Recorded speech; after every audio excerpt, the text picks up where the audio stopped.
Hey everybody, welcome back to Video. So, taking another fun and random episode for you guys this evening because a day ago, ClassiCube got a port to the Sega Dreamcast, giving it a Minecraft clone, and I definitely did not see that coming. And they've got all the VGE colors in there for blocks, so how could I resist? All jokes aside, it's always fun to see new developments on the Dreamcast front. It's one of my favorite consoles of all time, and this is absolutely impressive, even if it is just an alpha as a work in progress build. This is just a port of ClassiCube over to the Dreamcast, but it is so fully featured even in its alpha state. There is a lot of fun to be had just exploring around, and you get a full accoutrement of all those different Minecraft blocks. Now, fair warning, I'm not a huge Minecraft player. When I hang out with my nephew Charlie when we go home for vacation, he shows me around the game, we play around a little bit, but it's not something that I have an in-depth actual experience with. But playing around with it on the Dreamcast, I've been having a ton of fun just kind of exploring and seeing what the Dreamcast engine and hardware can do when given something like this. Now, you can play this on original hardware, you can play it on an emulator, however you choose to play it. It's definitely worth checking out because I love seeing new developments on retro consoles. It seems like in 2024, January and February have been really big months for getting new software on those favorite consoles of ours.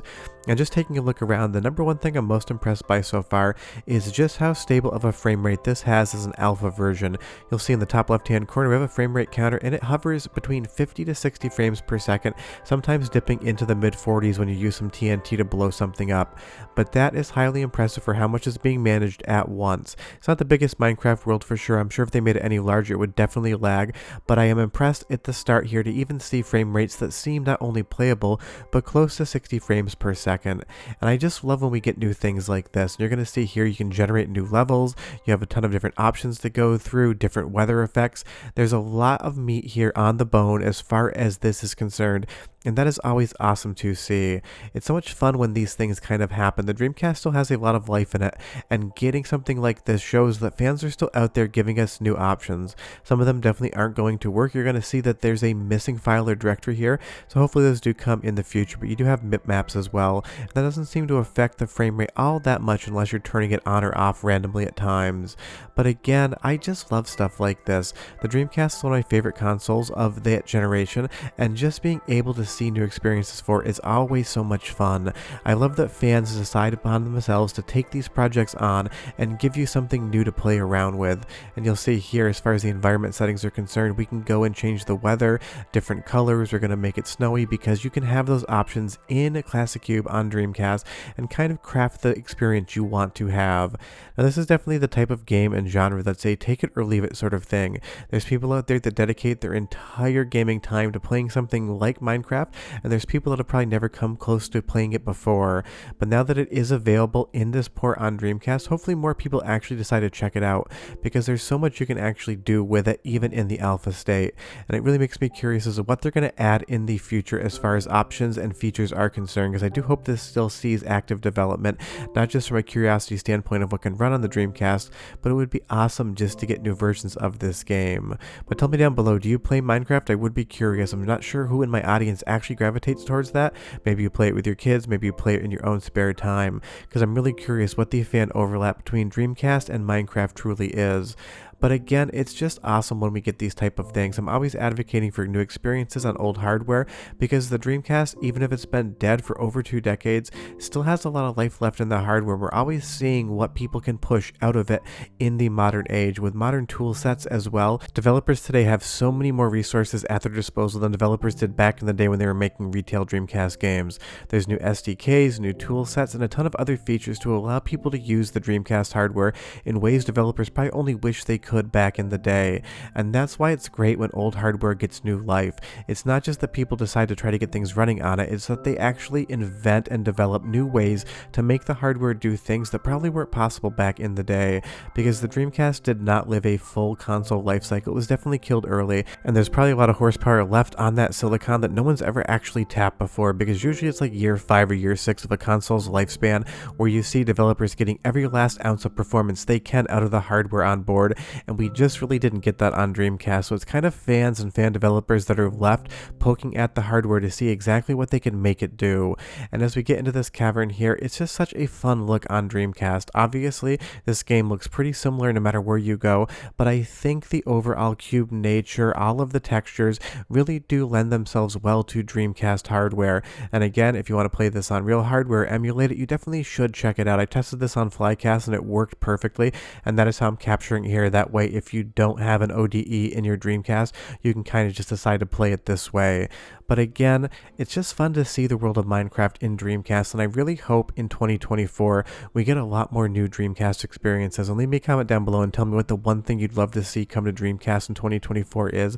I would be curious what it is you guys are looking for as well, because there's so many possibilities for this hardware in 2024. There's so many different ports we can get. Right now the Sega Saturn seems to be getting more love than the Dreamcast, but I bet that probably switches over later in the year, because I have had a couple hints of what things might be coming in the future, so hopefully those do pan out. But Minecraft is just one of those games. It is such a zen-like experience, and it definitely doesn't have much of a goal. You build, you dig, you blow things up. That's kind of how this works, and it is one of those genres of games people either seem to love or hate. I've never 100% gotten into it, but again, watching my nephew play it, all the things he builds, I totally get why this becomes somebody's favorite game of all time when they spend hundreds upon hundreds of hours in it. This demo definitely isn't at that stage yet. You're not going to be spending hundreds of hours in here because it is still an alpha. It doesn't seem to be feature complete, and there isn't that much to do. It's more of a technical showcase to show that the Dreamcast actually can handle ClassiCube and run it at a good frame rate, and in that respect it's an absolute success. And I don't know what it is, but every time someone hands me a controller in Minecraft, I just have to dig down as far as I can until I hit the end of the world. Not sure what compulsion that is in me. I just kind of want to see if I can quote unquote break the game by trying to get out of bounds. And obviously here you hit some lava in a second, and that's about as far as you can go. But I think that's what is so fun about Minecraft. If you actually kind of dig down into it, pun very much intended, and check it out, you can do whatever you want. The world is your oyster. Just decide to build it or destroy it, and you can do it. It's so fun to see that coming over to the Dreamcast, and hopefully maybe they can even incorporate into future builds some Sega specific things here. It'd be fun if some of the textures turned into like Green Hill Zone for Sonic, because it kind of has those vibes going on here. And I will say that all of the colors and the graphics do just look great on Dreamcast hardware again. Sega always had bright, vibrant colors in all of their games, and their hardware always had that look. So seeing those same Minecraft colors here seems like a perfect fit for a Sega console. But again, it's just one of those things.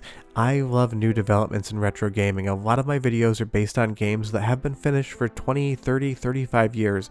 But getting new modern retro stuff keeps this hobby alive, because if all we have is the library of games that existed when the consoles were new, you would run out of things to play at some point in time. So experiences like this give the Dreamcast more life than it ever had, and if there's one system that deserved a lot more life than it got, the Sega Dreamcast would definitely be at the top of that list. But tell me down below, what's the one console that died early that you were the most disappointed by?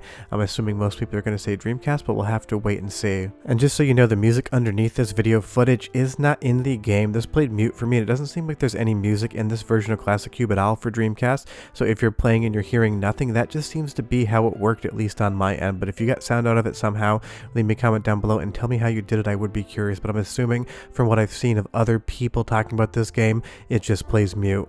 But this is just awesome. I love stuff like this. The Dreamcast is one of my favorite 3D consoles of all time, and it definitely got killed way before it ever should have.